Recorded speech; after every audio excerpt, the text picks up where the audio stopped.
You need only look at the faces of the young athletes of the Youth Winter Sports Alliance to understand the joy of learning and eventually mastering a winter sport, and the anticipation of putting those hard-won skills to the challenge of athletic competition. In Utah, we have a long tradition of winter sports dating back more than a century, and with the legacy of the 2002 Olympics fresh in our memories, and with the sports facilities left behind, Utah's young athletes have the inspiration and the infrastructure to take themselves as far as they can, whether on the ice or the snow of winter's competition fields. And they have a legend among them. Norwegians would call him Norway's Stein Eriksen.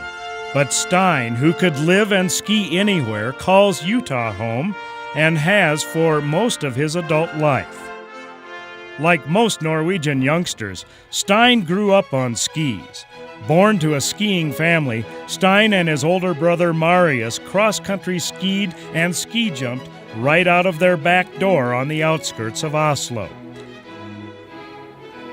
Well, I think that you have to have a support from home.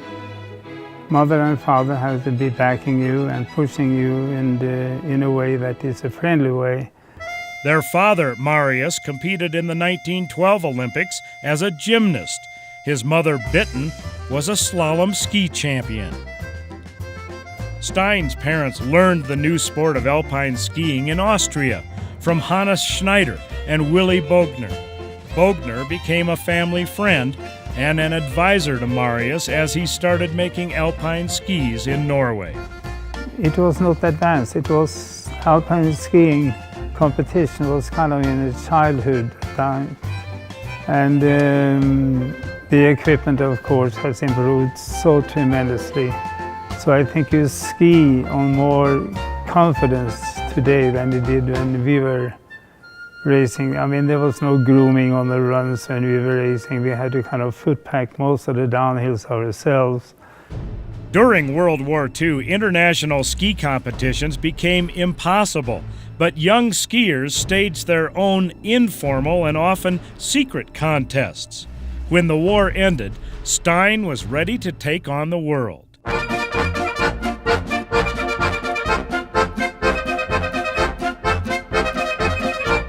But success does not come easily.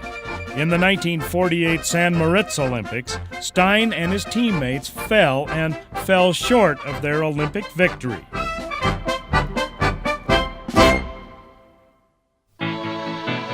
But great athletes learn from adversity.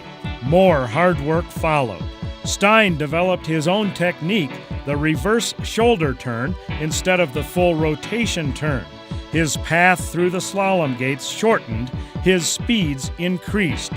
It showed in the first World Championships held in America, in Aspen in 1950. The Norwegians are plenty happy. Stein's time is the fastest so far. Stein won a bronze medal, a breakthrough for the Norwegians. The foundation was laid for the 1952 Olympics in Stein's hometown. Checking his goggles is the pride of Norway, Stein Eriksen, his nation's great hope to win a gold medal in this event. Eriksen flashes down the course in a beautiful, thrilling ski performance.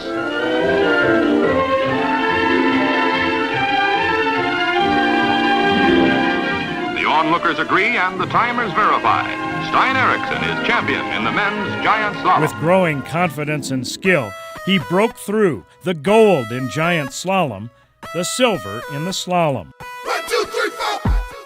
And 2 years later at the World Championships, he won in the slalom, the giant slalom, and combined.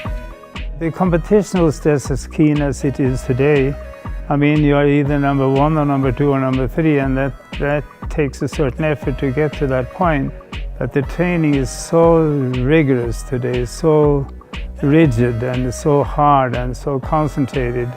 Stein came to America, an international skiing hero.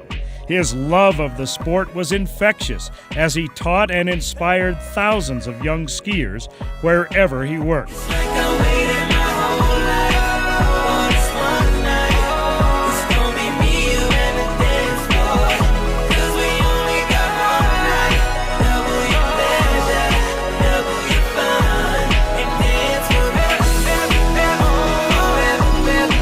And wherever he skied at midday, he'd combine his gymnastics and skiing with a daily aerial somersault, inspiring what today is freestyle.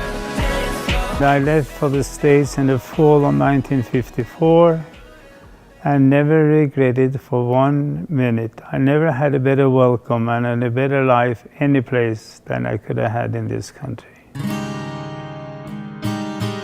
No skier is more recognized than Stein Eriksen, and no skier is more of a gentleman.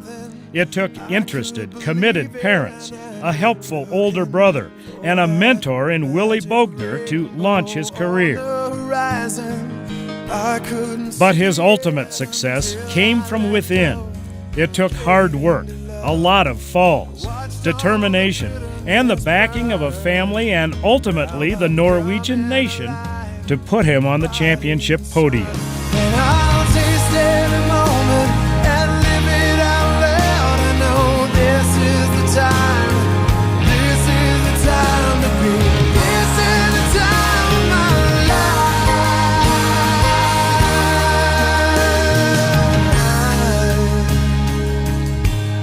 The time of my life. And I told myself when I was a young man or a young boy, I said, this is the kind of life that I want to lead. 'Cause baby, there ain't no mountain high enough, ain't no valley low enough, ain't no river wide enough to keep me from getting to you. It is no different today. Other aspiring young winter athletes share Stein's love of sport, his determination to excel. They're willing to put in the hard work and push to see just how far they can go.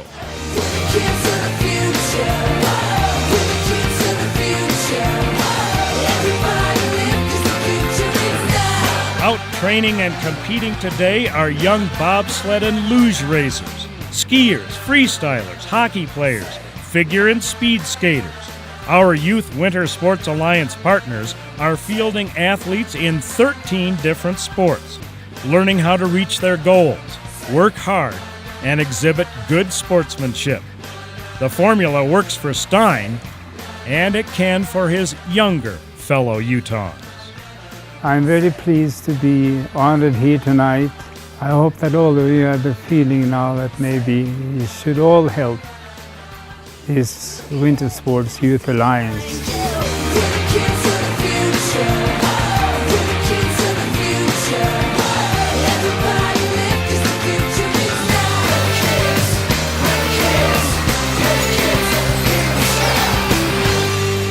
When you get up there and start skiing, I can promise you, all your kids that listen to me, you will get hooked on the sport.